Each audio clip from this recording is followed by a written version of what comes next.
매번 기회는 또 와요. 그 기회 때 또 지르거나 그 섹터 생기면 또 지를 준비하시는 것도 방법이라고 생각해요. 역사상 최초로 경기를 훼손하지 않고 물가 잡는 거 아니야? 이런 목소리까지 나왔던 게 사실인데,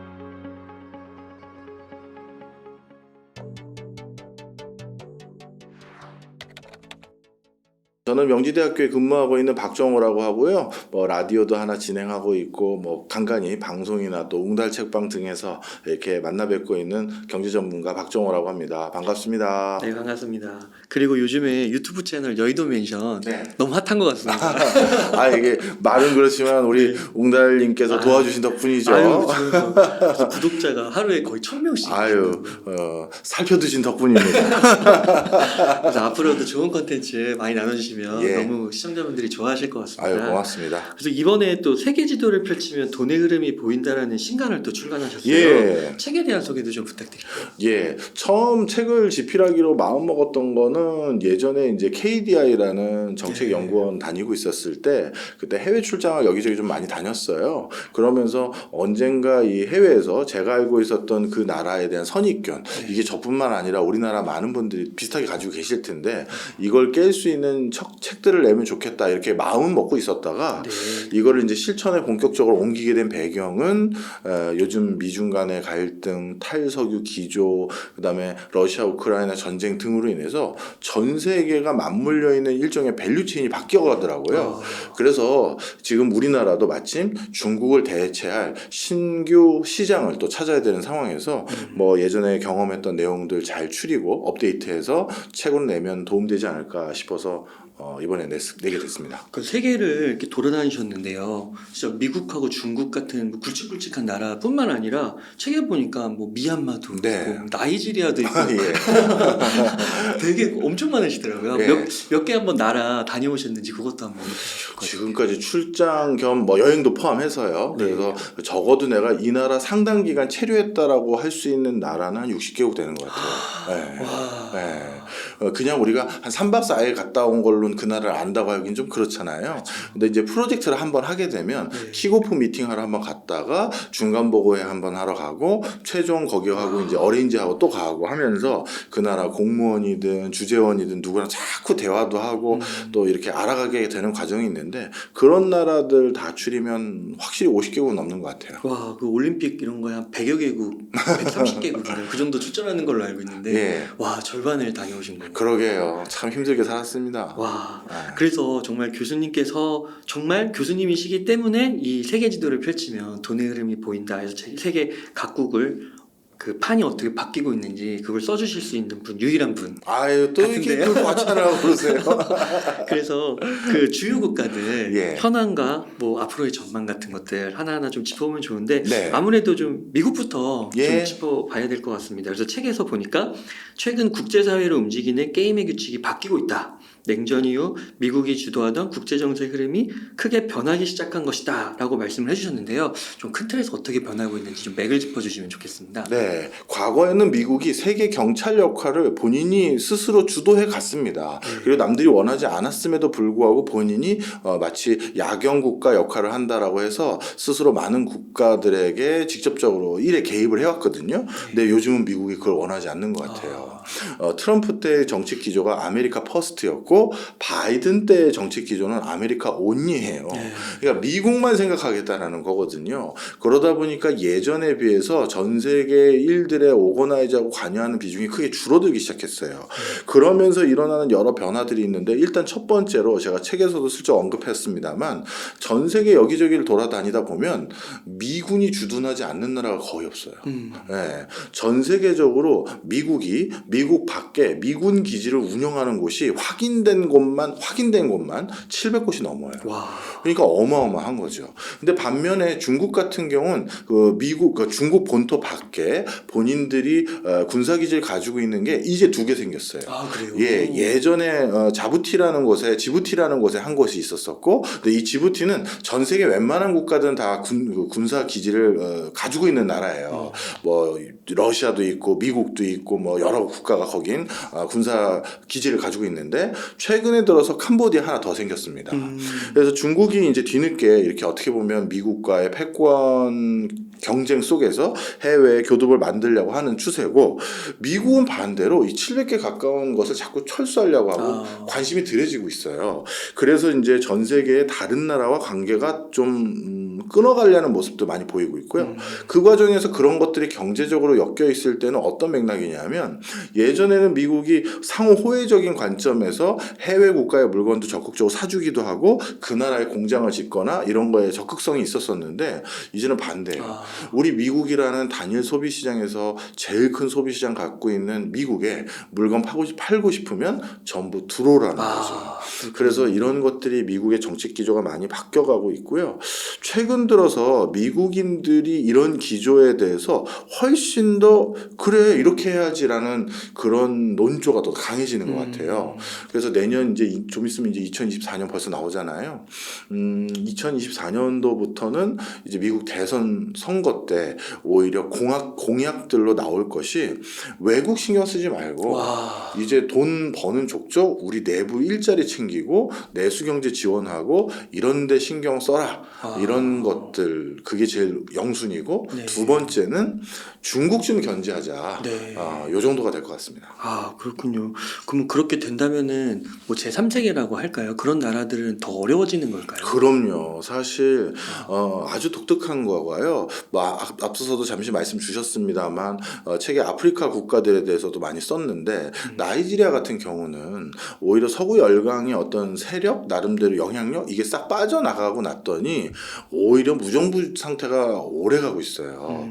우리 예전에 아랍의 봄이라고 해서 글로벌 금융위기 이후 중동과 북아프리카 지역의 많은 국가들이 민주화됐잖아요. 네. 그럼 그 민주화되고 나서는 오히려 더 잘 살게 되고 평화롭게 살게 될 줄 알았는데 오히려 그 힘의 공백에 많은 무정부주의 상태로 돌아갔던 나라들이 더 많아요.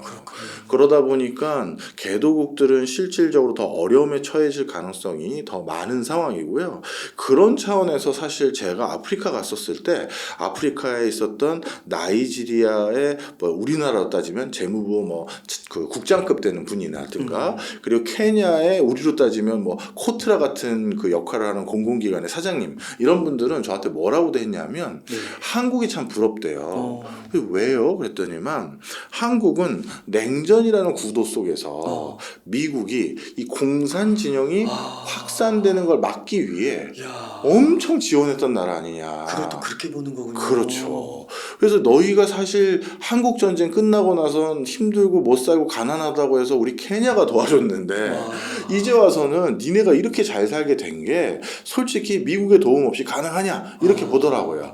뭐 우리가 100% 동의하는 건 아니지만 사실 미국이 냉전 시대에 전략적으로 원조도 더 많이 해주고 경제적 지원도 해주고 공부도 시켜주고 했던 그 국가들의 공통점이 실제 공산진영 바로 밖에 있는 나라들이었던 건 사실이거든요. 2000년대 중국도 약간 그랬잖아요. 그렇죠. WTO 가입도 그렇고. 예. 그래서 유럽 같은 경우도 동동 맞은편에 서도 동남아시아도 라오스, 캄보디아, 베트남 밑에 있는 뭐 싱가포르 이런데 특히 싱가포르 같은 경우 1960년대 초반에 텍사스 인스트루먼트가 반도체 공장도 지어줬잖아요. 이런 구도를 아는 거예요. 그런데 본인들은 이런 과정에서 오히려 소외받아 왔었고 그리고 이제 좀 기회가 있을까 싶었더니 미국이 다른 나라에 이제 관심이 없어지고 그럼 우리는 경제 발전할 때 필요한 시드머니인 이 투자 어디서 받겠느냐 이런 얘기를 하더라고요. 와, 그 긴장 관계를 또 그렇게도 바라볼 수가 있겠군요. 그러면 이렇게 미국이 퍼스트, 뭐 아메리칸 온리 뭐 이런 기조로 나가는데 미국 경제는 그러면 앞으로는 더 뭐 문제는 없는 걸까요? 아닙니다. 미국 경제가 이제는 타이밍 싸움에 들어간 것 같아요.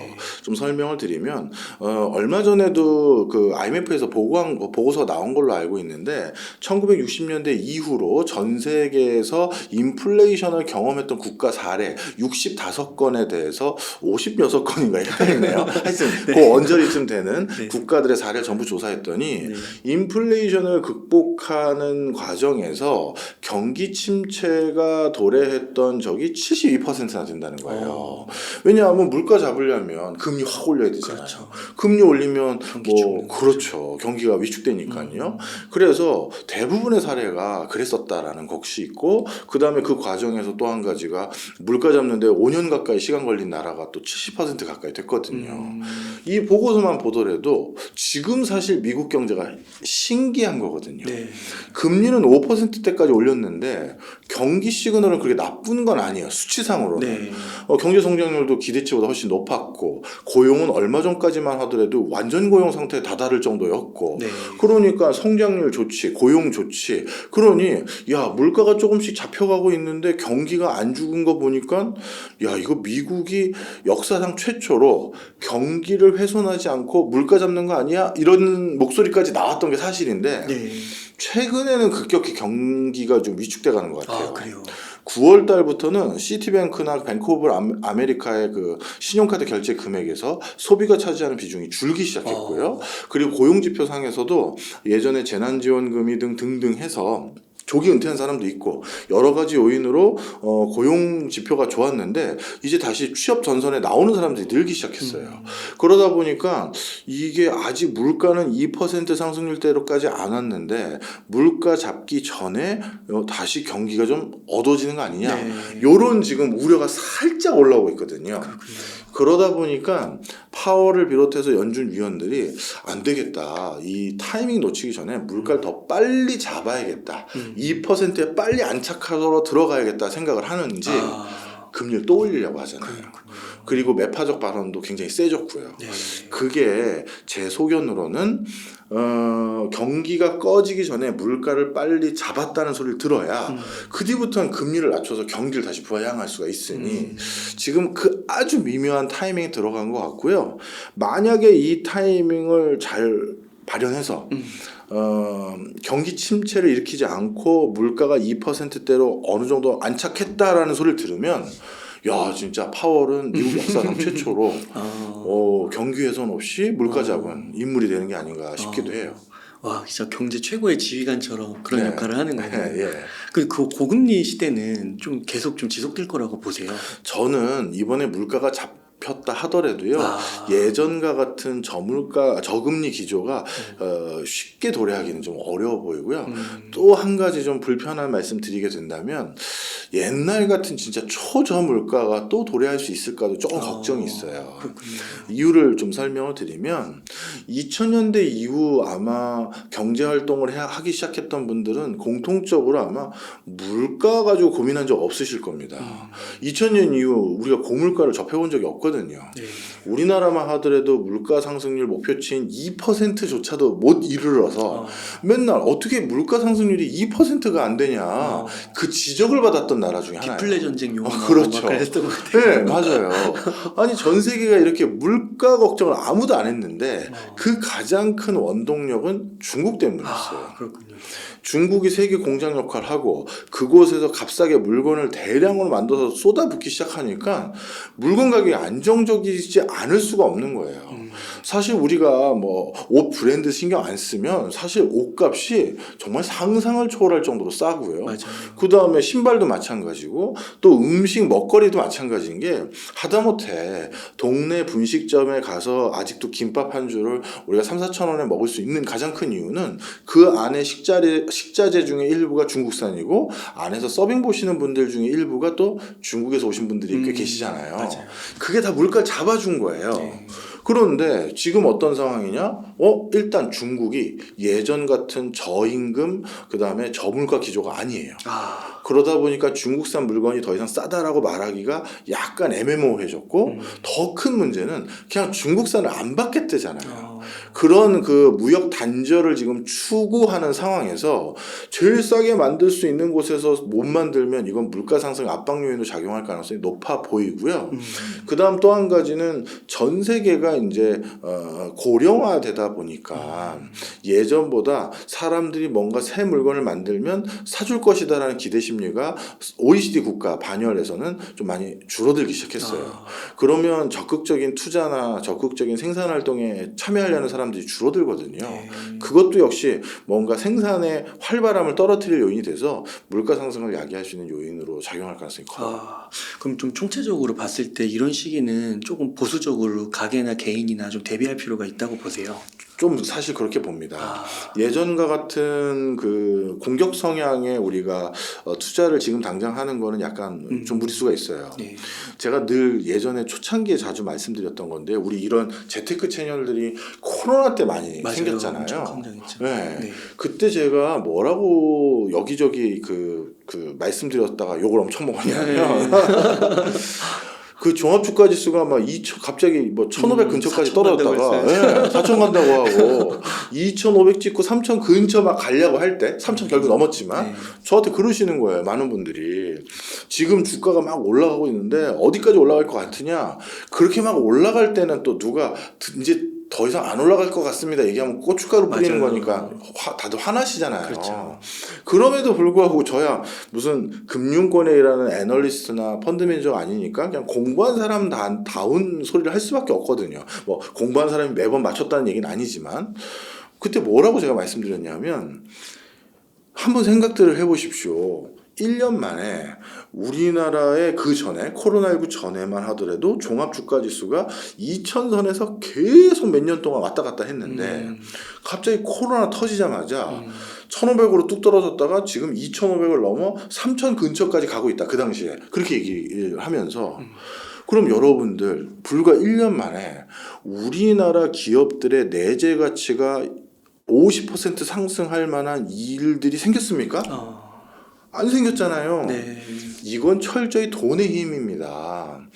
유동성이 뿌려지면 주가는 원래 올라가는 거예요 얘기를 했는데 이제 그때는 이제 화가 나신 거죠. 내가 투자한 기업이 얼마나 알토란 같은 기업인데 말이지 저런 소리를 하고 있고 이런 얘기를 하시는데 기업의 본질 가치도 중요하죠. 그런데 그걸 둘러싸고 있는 투자 환경들, 금융 환경 대표적으로 고금리인지 저금리인지 시중에 재정 정책을 통해서 돈을 뿌리고 있는지 이걸 봐야 되는데 그때 그 돈의 흐름으로 멀쩡한 회사가 300포인트 이상까지 올라가는 것들을 우리가 봤잖아요. 네.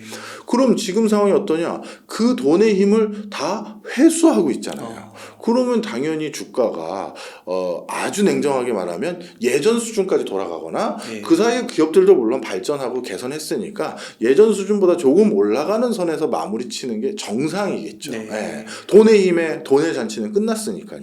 저는 그래서 뭐 투자가 이렇게 환경이 척박해질 때는 다시 조금 현금 보유고를 늘린 다음에 매번 기회는 또 와요. 네. 진짜 또 와요. 네. 네.